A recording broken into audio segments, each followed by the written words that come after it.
বনানীতে prime Asia ইউনিভার্সিটিতে ছাত্র দলের একজন নিহত হয়েছে পারভেজ। ছাত্রদল অভিযোগ করেছে এটা বৈষম্য বিরোধী ছাত্র আন্দোলনের ওরা করেছে, খুনটা মানে তাকে মেরে ফেলেছে। আপনারা আবার বৈষম্য বিরোধীরা আবার উল্টো অভিযোগ করছে, এটা একটু বলবেন কি ঘটনা? দেখেন হচ্ছে বৈষম্য বিরোধী এখন আমি দায়িত্ব নেই, তারপর আমরা যখন এই অভিযোগটা শুনেছি আমরা ওটা সিসি ক্যামেরা যে ভিডিওটা ওটা সংগ্রহ করে দেখেছি, ওখানে আসলে কাউকে আমরা আমাদের পাইনি।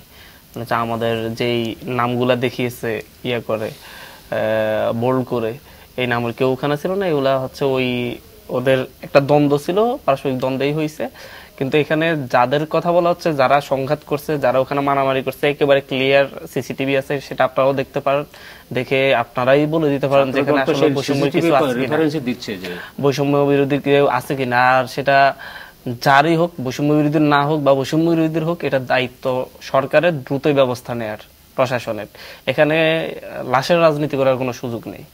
এবং হচ্ছে যেটা হয়েছে ব্যক্তিগত দ্বন্দ্বে, যে হচ্ছে ওই কি প্রেমজনিত কি আর জনিত দ্বন্দ্বে, যে দ্বন্দ্বে হয়েছে সেটাকে রাজনীতিকায়ন করা মানে হচ্ছে দূরত্ব সৃষ্টি করা বেশি বেশি। আমরা সেরকম পরিবেশ আসলে চাই না।